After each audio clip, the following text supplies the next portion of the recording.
नमस्कार दोस्तों, मेरा नाम है अनिल देवड़ा। एग्जाम गुरुजी में आपका बहुत बहुत स्वागत है।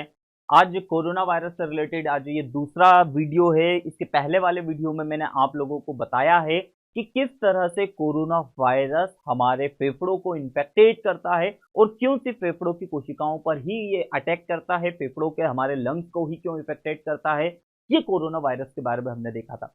आज हम ये जानेंगे कि किस तरह से कोरोना को भगाने के लिए हमारे पास सबसे कारगर उपाय जो है वो वैक्सीन। तो वैक्सीन हमें कैसे बचाएगी इस कोरोना वायरस से। साथ ही साथ में वैक्सीन है जरूरी, ये भी बात आप सभी लोगों को याद रखना है। ठीक है। यहाँ पर इस में बहुत सारे व्यूअर्स या बहुत सारे लोग इस तरीके से डर रहे हैं कि हमने ऐसी काफी खबरें सुनी है कि वैक्सीन लगाते हैं और इस इंसान की मौत हो रही है, इस इंसान की मौत हो रही है। तो देखिए यहाँ पर ये सारे जो आप लोगों के बीच में ये जो गलतफहमियां, इस गलतफहमियों को भी इस वीडियो के जरिए मैं दूर करने की कोशिश करूंगा।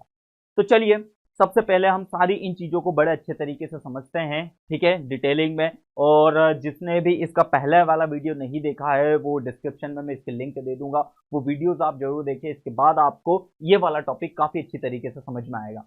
चलिए, सबसे पहले एक छोटी सी बात मैं अगर आप लोगों को बताता हूं तो 31 अक्टूबर सन 2020 को 31 अक्टूबर सन 2020 को ऑस्ट्रेलियन मैथमेटिशियन मैट पार्कर ने स्टैटिकली ये बात प्रूव करी कि दुनिया में के अंदर जितना कोरोना वायरस फैला हुआ है, आपने देखा हो ना कि कोरोना वायरस से पूरी दुनिया त्राहिमाम त्राहिमाम हो रही है, पूरी तरीके से सब दूर की अर्थव्यवस्था बिल्कुल उसने खराब करके रखी है। तो वो कोरोना वायरस जो है वो एक छोटी चम्मच को, अगर उस सारे दुनिया के जितने भी कोरोना वायरस, उस कोरोना वायरस को अगर एक जगह पर इकट्ठा कर लिया जाए तो वो एक छोटी सी एक जो चम्मच होती है उस चम्मच भर को भर पाएगा। ठीक है। और इतने छोटे से कोरोना वायरस को क्या है कि पूरी दुनिया ने, मतलब पूरी दुनिया में इसने कोहराम मचा के रखा है।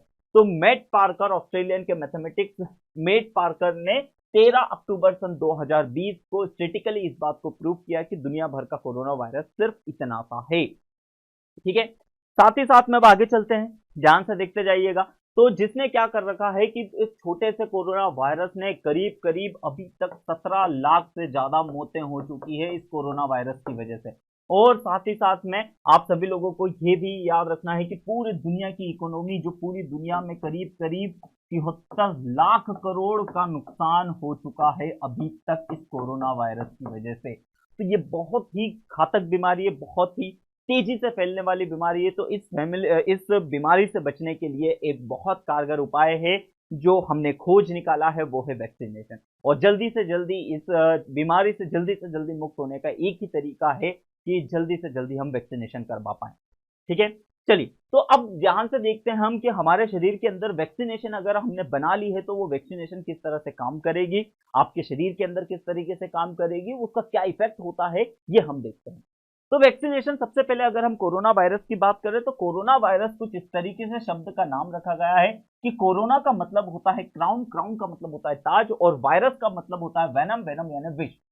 तो ये क्या होता है, तो ये कोरोना शब्द इसलिए रखा गया है क्योंकि कोरोना के ऊपर अगर आपने देखा होगा तो इस तरीके के कुछ स्पाइक प्रोटीन कहा जाता है इनके, तो इसके ऊपर कुछ क्राउन के जैसे स्पाइक प्रोटीन निकले हुए होते हैं, इसीलिए इसे कोरोना वायरस कहा गया है। और वायरस इसलिए क्योंकि ये बिल्कुल हमारे शरीर के अंदर जहर की तरीके से बड़ी तेजी से रेप्लिकेट करते रहता है, बढ़ते रहता है।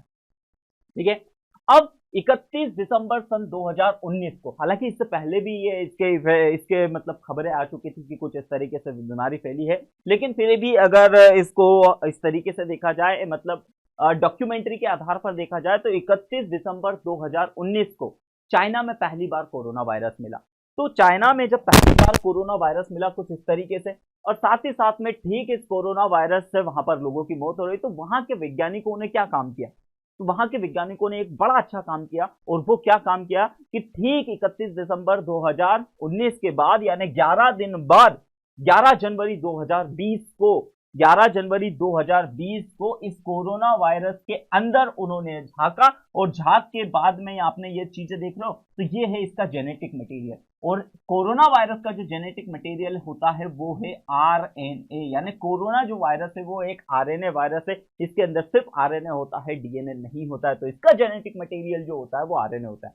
और इस जीनोम के क्या हुआ कि इस जेनेटिक मटेरियल आरएनए के, ठीक है, आरएनए का विशेष अध्ययन किया, और विशेष अध्ययन करने के बाद इस जीनोमिक कोड को उन्होंने क्या करा, निकाल लिया था, पहली बार पहचान लिया था कि इसका जीनोमिक कोड क्या है, और इस जीनोमिक कोड को उन्होंने वेबसाइट पर सभी लोगों के लिए डाल दिया, यानी वेबसाइट पे उसको डाल दिया और सभी लोगों के लिए इसको फ्री कर दिया, ताकि क्या है कि दुनिया में कोई भी अगर मैं वैक्सीन बनाना चाहूं तो मैं भी क्या कर सकता हूं, इस जीनोमिक कोड को क्या करूंगा, अपने अपने घर पर बैठे कंप्यूटर से बड़े आसानी से निकालूंगा, 2 रुपए के पेज के हिसाब से उसको प्रिंट करके और बड़े आसानी से इस जीनोमिक कोड को क्या कर लूंगा, मेरे पास ले आऊंगा।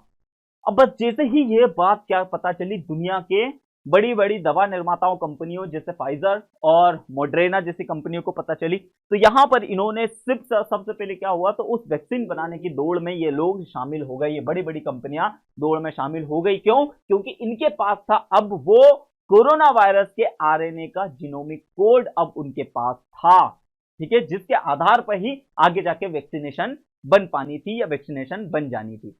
अब चलिए आगे समझते हैं कि उस आरएनए के कोड के आधार पर, यानी उस आरएनए का जो जीनोमिक कोड मिला, उस जीनोमिक कोड से क्या काम होता है। तो उससे पहले हम लोगों को एक छोटी सी चीज समझना पड़ेगी जिसको हम एमआरएनए। अब एमआरएनए बहुत बार क्या होगा कि आज ये बड़ा विशेष शब्द बन चुका है, बहुत सारे लोग आजकल इस वैक्सीनेशन का जो नाम है वो एमआरएनए वैक्सीन भी कहने लगे हैं। तो एमआरएनए का फुल फॉर्म जो होता है वो मैसेंजर आरएनए होता है। ये मैसेंजर आरएनए बहुत ही इंपॉर्टेंट होता है, क्योंकि यही क्या होता है कि किस तरीके का प्रोटीन बनना है एक कोशिका के अंदर, राइबोसोम किस तरीके का प्रोटीन बनाएगा वो इस एमआरएनए के निर्देश पर ही बनाएगा, ठीक है। मैंने आप लोगों को जैसे बायोलॉजी जब पढ़ाता हूं तो डीएनए आरएनए के बारे में काफी सारे वीडियोस बनाए हैं, उसमें आप लोगों को आरएनए के टाइप्स भी बताए थे, तो लेकिन हमको यहाँ पर विशेष तौर पे मैं उन सारी चीजों के ऊपर नहीं जा रहा हूँ, नहीं तो वीडियो बड़ा लंबा हो जाएगा। हम सिर्फ कोरोना वायरस से रिलेटेड चीजों को ही स्टडी करते हैं। तो एमआरएनए यही सबसे मोस्ट इंपोर्टेंट आरएनए होता है। इसी की वजह से क्या होता है, राइबोसोम को किस तरीके का प्रोटीन बनाना है उसके लिए यही जिम्मेदार होता है। अब ध्यान से देखते जाइएगा कि ये हमारे पास क्या है, ये हमारी एक कोशिका है। अब हमारी इस कोशिका के अंदर बहुत सारी, देखिए कोशिका अपने आप में एक बड़ा लंबा चौड़ा टॉपिक है, ठीक है, तो लेकिन इससे रिलेटेड जो जो जानकारी हमको चाहिए सिर्फ उसी के बारे में हम बात करेंगे। और आपको अगर डिटेलिंग में कोशिका के बारे में जानना हो तो आप प्लेलिस्ट में जाकर वीडियोस में आप कोशिका को पढ़ सकते हो। अब ये कोशिका है और इस कोशिका का मेन जो पार्ट होता है वो न्यूक्लियस होता है। अब न्यूक्लियस को अगर हम और अंदर से देखें तो कुछ इस तरीके से होता है न्यूक्लियस। अब न्यूक्लियस के अंदर ही जेनेटिक मटेरियल होता है और न्यूक्लियस के अंदर ही एक और छोटा सा केंद्रक होता है, एक और छोटा सा गुच्छेनुमा संरचना होती है जिसे कहा जाता है केंद्रिका या न्यूक्लियोलस कहा जाता है। अब यहीं पर इस छोटे से इस केंद्रिका के अंदर ही क्या काम होता है, तो वहीं पर एमआरएनए बनता है। ये बात आप सभी लोगों को याद रखना है, एमआरएनए बनता है क्योंकि ये ही मैसेज करने का मैसेंजर आरएनए का कहते हैं इसको। तो यहाँ पर इस न्यूक्लियस के अंदर, केंद्रिका के अंदर एमआरएनए बनता है और साथ ही साथ में यहीं पर क्या होता है, तो ये येलो कलर का ये राइबोसोम बनता है। अब यहां पर बात समझने की कोशिश कीजिएगा कि न्यूक्लियस के अंदर, ठीक है, इस न्यूक्लियस के अंदर जो होती है वो केंद्रिका यानी न्यूक्लियोलस होता है और न्यूक्लियोलस के ही अंदर एमआरएनए बनता है और साथ ही साथ में राइबोसोम बनता है। अब आगे समझने वाली बात क्या है, आप इसको कुछ इस तरीके से समझिएगा कि ये जो राइबोसोम है ये एक फोटोकॉपी की मशीन है। सिर्फ और सिर्फ क्या काम करता है, तो ये है एक फोटोकॉपी की मशीन। यानी क्या होगा कि फोटोकॉपी की मशीन जैसे इस तरीके से, जैसे मेरे पास एक फोटोकॉपी की मशीन है तो उसके अंदर जो डॉक्यूमेंट में डालूंगा वही प्रिंट होकर निकलेगा। अगर मैंने हिंदी का कोई डॉक्यूमेंट डाला तो हिंदी में ही निकलेगा, अगर इंग्लिश का डाला तो इंग्लिश में ही निकलेगा, उर्दू का डाला तो उर्दू का ही निकलेगा। तो इस तरीके से यह भी बिल्कुल इसी तरीके से है। तो राइबोसोम का काम क्या होता है, इसे प्रोटीन का निर्माण करना, इसे ही कोशिका की प्रोटीन फैक्ट्री भी कहते हैं। और ये किसके निर्देश पर क्या बनाना है, किस प्रोटीन जो होते हैं बहुत सारे टाइप के होते हैं, तो कौन सा प्रोटीन बनाना है उसके लिए मेन काम कौन करता है, तो उसके लिए जो निर्देश मिलता है इसको किसका, मैसेंजर आरएनए से। कुछ इस तरीके से यहां पर आप देख सकते हो ये राइबोसोम, और इस राइबोसोम में ये आरएनए के कोड के रूप में क्या पाता जाता है, इसके पास इंफॉर्मेशन जाती है और ये एमिनो एसिड्स को, याद रखिएगा, एमिनो एसिड्स की चेन को इकट्ठा करते करते करते करते यहां पर क्या बनाता है, ये बनाता है प्रोटीन। इसको एक एग्जांपल के तौर पे हम समझ सकते हैं, बिल्कुल हमारे शरीर के जैसे कैरोटीन प्रोटीन जिससे हमारे नाखून बने हुए होते हैं, हमारे बाल बने हुए होते हैं, ये सारी की सारी प्रक्रिया कुछ इस तरीके से ही होती है। ओके, यहां तक में सभी को क्लियर, बहुत बढ़िया। तो बस यही तरीके से देखिए, यहां पर पूरे वैक्सीनेशन को समझने के लिए सबसे पहले हमारे कोशिका किस तरीके से काम करती है, ये सारी चीजों को समझना पड़ेगा। अब इस तरीके से हमने सारी चीजों को समझा। अब हमने एक और चीज अब क्या किया, हमने जब हमने इस तरीके से, तो हमने क्या किया कि ये जो आरएनए है, कौन सा आरएनए, एमआरएनए, इस एमआरएनए को हमने लेबोरेटरी में कृत्रिम रूप से तैयार किया। कृत्रिम रूप से तैयार किया हमने लेबोरेटरी में, इसकी बड़ी स्टडी करी, और स्टडी करने के बाद इसको कुछ इस तरीके से हमने इसको बनाया। ध्यान से समझते जाइएगा कि इस तरीके से इस एमआरएनए को डिजाइन किया कि जैसे ये राइबोसोम के पास जाएगा, ध्यान से समझते जाइएगा कि ये एमआरएनए जैसे राइबोसोम के पास जाएगा तो ये राइबोसोम इससे एक इस तरीके का प्रोटीन बनाएगा, एक इस तरीके का प्रोटीन बनाएगा, और ये प्रोटीन बिल्कुल किससे मैच हो जाएगा, कोरोना वायरस के क्राउन, यानी ये जो कोरोना वायरस है, इस कोरोना वायरस के ऊपर निकले हुए इस स्पाइक प्रोटीन से कनेक्ट हो जाए कुछ इस तरीके से। अब ये जाएगा और इसके ऊपर क्या हो जाएगा, इसके सारे स्पाइक प्रोटीन के ऊपर क्या हो जाएगा, कनेक्ट हो जाएगा। जिसने भी मेरा इसका पहले वाला वीडियो देखा है उसको काफी अच्छे तरीके से ये चीजें सभी अच्छे तरीके से क्लियर होगी। ठीक है, आप इसके पहले वाला वीडियो भी जरूर देखिएगा, तब ये सारी चीजें मैंने आप लोगों को इसके पहले वाले लेक्चर्स में बताई है। तो इतनी बातें सभी को समझ में आ रही होगी।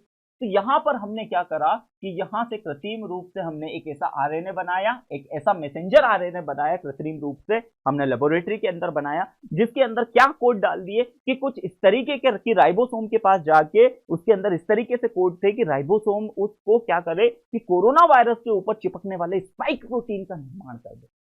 इतनी बात सभी को समझ में आ रही है, बहुत बढ़िया।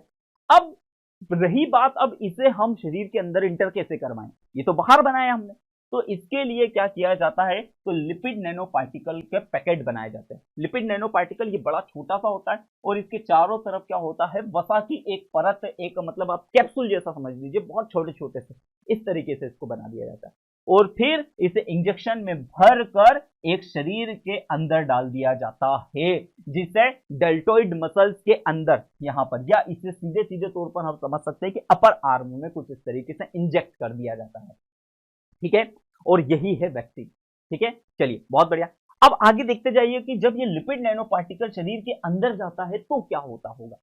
अब यहां पर हम समझते हैं, तो जैसे ये शरीर के अंदर जाता होगा तो हमारा जो शरीर है वो ढेर सारी कोशिकाओं से मिलकर बना हुआ है। अब उन ढेर सारी कोशिकाओं से मिलकर बना हुआ होता है, तो कोशिकाओं से कोशिकाओं के बीच में कुछ खाली स्पेस होता है। यहां पर आप देख पा रहे हो कोशिका से कोशिका के बीच में कुछ खाली स्पेस होता है। ये खाली स्पेस में क्या होता है, यही लिपिड का नैनो पार्टिकल जो है, जिसके अंदर आरएनए भरा हुआ है, वो एमआरएनए जो हमने लेबोरेटरी में कृत्रिम रूप से बनाया था, जो शरीर के अंदर इंजेक्ट किया था, वो यहां तक जाता है।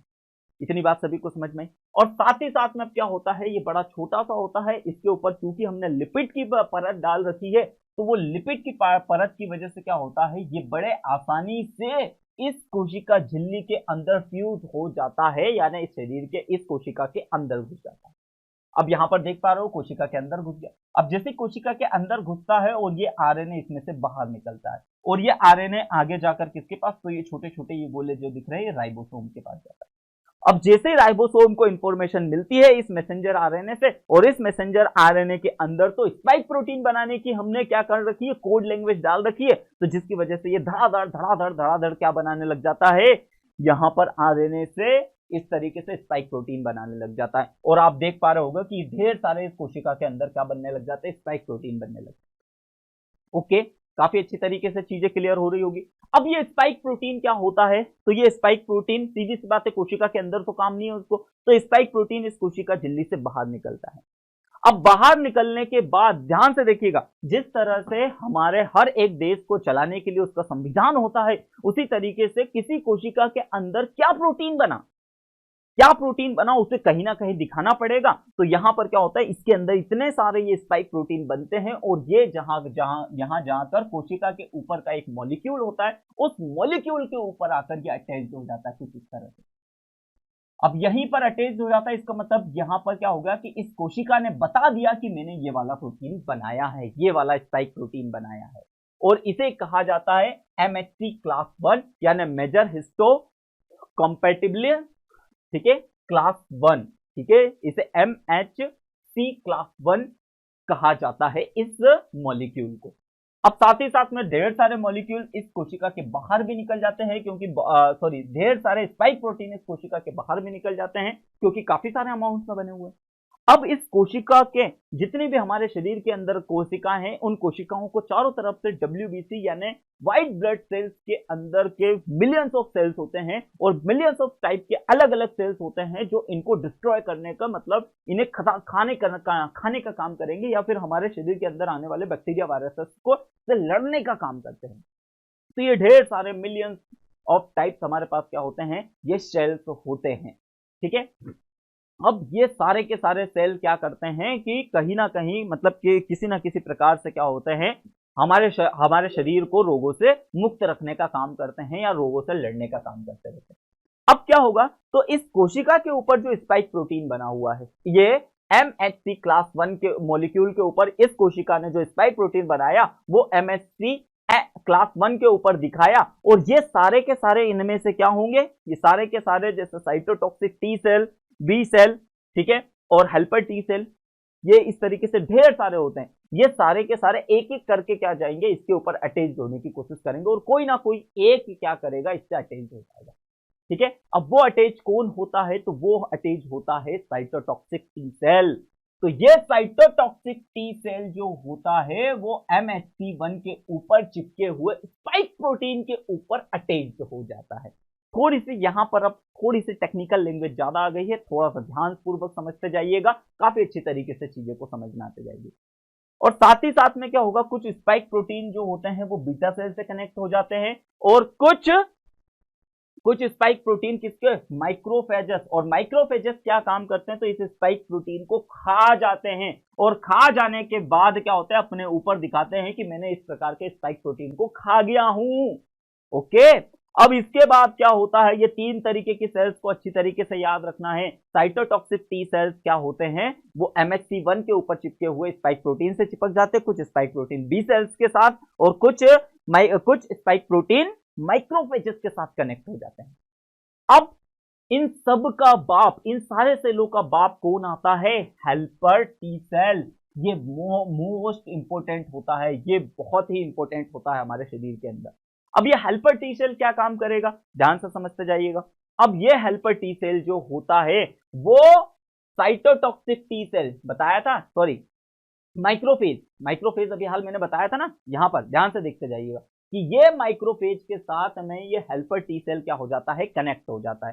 तो ये रहा हेल्पर टी सेल, और इसके साथ में कौन, हेल्पर टी सेल, इसके साथ में कौन, ये माइक्रोफेज वाले क्या हो जाएंगे, इसके साथ कनेक्ट हो जाएंगे, और ये क्या काम करने लगेगा, तो ये साइटोसिन क्या करने लगेगा, साइटोसिन रिलीज करने लगेगा या साइटोकाइन रिलीज करने लगेगा। अब थोड़ा सा समझते जाइए कि साइटोकाइन एक्चुअली क्या है। तो साइटोकाइन क्या हुए, तो इस तरीके से इसके अंदर समझने की कोशिश कीजिएगा कि ये ऑर्डर है। ऑर्डर का मतलब आप इसे इस तरीके से समझिएगा कि यही जज है, और इस जज ने ऑर्डर पास कर दिया है, और वो ऑर्डर पास करेगा, तो वो ऑर्डर ये साइटोकाइन अब जाएंगे किसके पास, तो साइटोकाइन सबसे पहले साइटोटॉक्सिक टी सेल के पास जाएंगे। ठीक है, ये आए और इसको ऑर्डर मिला, और इसको ऑर्डर क्या मिला, ये तुझे सबसे पहले तू अपने आप को, मतलब तू साइटोटॉक्सिक टी सेल, तू अपने आप को ग्रेंजाइम में कन्वर्ट कर ले, और इसमें से कुछ पार्ट मेमोरी टी सेल के रूप में रख ले, ग्रेंजाइम में कन्वर्ट कर ले और मेमोरी टी सेल में रख ले। साथ ही साथ में ये साइटोकाइंस बीटा सेल के पास भी जाते हैं, और क्या होगा, तो ये बोलेगा तुम कुछ प्लाज्मा सेल्स बना लो और कुछ बीटा मेमोरी सेल बना लो या मेमोरी बी सेल्स बना लो। अब ध्यान से देखते जाइएगा, तो यहां पर ये जो ग्रेंजाइम थे और प्लाज्मा सेल्स थे, तो ग्रेंजाइम क्या काम करते हैं, तो ग्रेंजाइम का काम क्या होता है, तो ये ग्रेंजाइम निकलते हैं और देखते हैं कि भैया किस कोशिका के अंदर कोरोना वायरस, मतलब किस कोशिका है कोरोना वायरस से इन्फेक्टेड है, उस इन्फेक्टेड कोशिका को खत्म करने का काम करता है कौन, ग्रेंजाइम। तो ग्रेंजाइम का काम होता है कि कोरोना वायरस के कारण जिन कोशिका को नुकसान हुआ है उस कोशिका को ही नष्ट कर देते हैं कोरोना वायरस सहित। और साथ ही साथ में क्या होता है, प्लाज्मा सेल का काम क्या होता है, तो प्लाज्मा सेल का काम होता है एंटीबॉडीज निकालना, और एंटीबॉडीज मतलब वही स्पाइक प्रोटीन जो कि कोरोना वायरस के ऊपर जो क्राउन जैसा स्ट्रक्चर होता है उनके स्पाइक प्रोटीन के ऊपर चिपक जाए। और साथ ही साथ में क्या होता है, ये मेमोरी बीटा सेल और मेमोरी टी सेल और मेमोरी बीटा सेल, यही होता है मेन हीरो। और ये मेन हीरो क्या होता है, तो इनका काम होता है कि इस स्पाइक प्रोटीन से, जो इन्होंने इस स्पाइक प्रोटीन से लड़ने का काम किया है ना, इस लड़ाई में किस तरीके का स्पाइक प्रोटीन बनाना है उसको अपने अच्छी तरीके से मेमोरी में फिट कर ले और याद कर ले। और बस इसी तरीके से कोरोना वायरस की वैक्सीनेशन काम करती है। ध्यान से समझते जाइए। कृत्रिम रूप से देखिए, अब इसे शॉर्ट में समझते हैं। कृत्रिम रूप से हमने क्या डाली, कृत्रिम रूप से एक mRNA डाला हमने लिपोप्रोटीन में, लिपो नैनो प्रोटीन में, ठीक है। और शरीर के अंदर जैसे इंजेक्ट कर दिया, तो शरीर क्या काम करता है, तो शरीर की कोशिकाओं को हम क्या काम करते हैं, कुल मिला के वैक्सीनेशन का सिर्फ और सिर्फ इतना फंडा है कि ये हमारी बॉडी को ट्रेन करने का काम करता है। यानी ये पहले से ही सिखा देता है क्या, कि स्पाइक प्रोटीन किस तरह से निर्माण करना है, और वो हमारी कोशिकाओं के अंदर मेमोरी टी सेल्स और मेमोरी बी सेल्स के रूप में स्टोर हो जाते हैं। अब जैसे ही हमारे पास भविष्य में क्या होता है कि मुख्य रूप से भविष्य में आगे जब कोई कोरोना वायरस हमारे अंदर आएगा, तो जैसे ही कोरोना वायरस अगर हमारे अंदर आएगा तो उसे हमें थोड़ा बहुत इन्फेक्टेड कर सकता है वो, ठीक है। अब जैसे ही वो हमारे अंदर आएगा तो हमारे शरीर के अंदर मेमोरी टी सेल और मेमोरी बीटा सेल को पहले से ही पता है कि इसके ऊपर के स्पाइक प्रोटीन को कैसे निपटाना है, तो तुरंत एंटीबॉडीज बनाने लग जाएंगे, और वो एंटीबॉडीज जाकर क्या हो जाएगा, उस सारे के स्पाइक प्रोटीन के ऊपर कनेक्ट हो जाएंगे और कनेक्ट करके उसको वहीं पर रोक लेंगे और उसको बढ़ने नहीं दिया जाएगा, किस कोशिका के अंदर उसे घुसने नहीं दिया जाएगा। तो इस तरीके से वैक्सीनेशन काम करती है, और इसी वैक्सीन को mRNA वैक्सीन भी कहा जा रहा है। तो इसे mRNA वैक्सीन क्यों कहा जा रहा है, या RNA वैक्सीन भी इसे बहुत बार कहा जाता है। तो उम्मीद है काफी अच्छी तरीके से समझ में आया होगा। तो ये जो फाइजर और मॉडर्ना नामक जो कंपनियां हैं जिन्होंने वैक्सीनेशन तैयार कर लिया है, और वो वैक्सीनेशन जो है, तो इनकी मुख्य रूप से जो वैक्सीन है वो mRNA वैक्सीन ही है। जबकि भारत में भारतीयों द्वारा बनाई गई या भारतीय वैज्ञानिकों द्वारा बनाई गई जो भारत बायोटेक कंपनी है जिसने कोवैक्सीन जो बनाई है, ठीक है, वो कोवैक्सीन का काम क्या है, तो उस कोवैक्सीन में क्या हुआ है कि यहां पर क्या है कि उस कोरोना वायरस को ही मतलब बहुत ज्यादा अनएक्सट्रीम कंडीशन में इसे रखा जाता है, और बहुत ज्यादा एक्सट्रीम कंडीशन में रखने के बाद इसको क्या कर दिया जाता है, बहुत ज्यादा वीक कर दिया जाता है इस कोरोना वायरस को, और बहुत ज्यादा मतलब हम इसे बोल सकते हैं इनएक्टिव कर दिया जाता है। और इस इनएक्टिव कोरोना वायरस को ही क्या किया जाता है कि शरीर के अंदर इंजेक्ट कर दिया जाता है। अब जैसे ये इनएक्टिव है, तो इनएक्टिव है शरीर के अंदर जाएगा, और शरीर क्या करेगा, इनके ऊपर धीरे धीरे स्पाइक प्रोटीन बनाने की कोशिश करेगा। इसमें कुछ समय लग सकता है, लेकिन क्या होगा कि ये क्योंकि ये इनएक्टिव है तो हमारे शरीर को ज्यादा इफेक्ट भी नहीं कर पाएगा, ज्यादा हमारे शरीर के ऊपर हावी भी नहीं हो पाएगा, और इस तरीके से हमारा शरीर क्या करेगा, इस प्रकार की एंटीबॉडीज को बनाना सीख जाएगा। और जैसे ही भविष्य में एक स्ट्रॉन्ग कोरोना वायरस आएगा, तो चूंकि हमारे शरीर के पास उसके ऊपर के स्पाइक प्रोटीन को ब्लॉक करने वाले एंटीबॉडीज को पता है किस तरह से बनाना है, तो वह आराम से तुरंत बना लेंगे और उस कोरोना वायरस से निपटने के लिए उस कोरोना वायरस को ब्लॉक कर देंगे और उससे हमें नुकसान नहीं होगा, ठीक है। तो इस तरीके से अब बहुत सारे लोगों के मन में यह सवाल उठता है कि सर हमने अक्सर ये चीजें देखी है, ये बहुत बार सुना है कि हमने किसी व्यक्ति को कोरोना की वैक्सीनेशन लगवा के आया और उसकी 2-4 दिन बाद मौत हो गई। अरे तो भैया ऐसा हो सकता है कि उसे पहले से ही कोरोना वायरस था। अब पहले से ही जब कोरोना वायरस था और उसे वैक्सीनेशन लगाया और 4-5 दिन में उस कोरोना वायरस की वजह से उसकी मौत हो गई, तो यहां पर इस तरीके से भारत में अफवाहें बहुत फैलाई जाती है। किस तरीके से अफवाहें फैला दी जाती है कि ये क्या हो रहा है कि वैक्सीन की वजह से लोगों की मौत हो रही है और लोग इस वैक्सीन की वजह से डर रहे हैं। भैया इससे डरने की जरूरत नहीं है, आप सभी को वैक्सीन, और हमको इस कोरोना वायरस से अगर लड़ना है और लड़ के जीतना है, तो जीतने के लिए इस कोरोना वायरस से निपटने के लिए वैक्सीनेशन हमें करवाना पड़ेगा। तो आप सभी लोगों से नम्र निवेदन है कि जितने भी 45 साल से अधिक उम्र वाले व्यक्ति है उन्हें जल्दी से जल्दी कोरोना वैक्सीन लगवाई जाए, और भारत सरकार ने 1 मई से सभी को 18 साल से ऊपर वाले सभी व्यक्तियों को कोरोना वैक्सीन लगाने की मुहिम छेड़ी है, तो आप उसमें बढ़ चढ़कर हिस्सा लीजिए।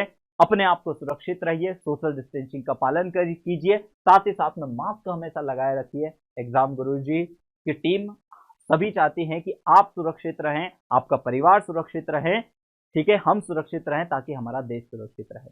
जय हिंद, जय भारत।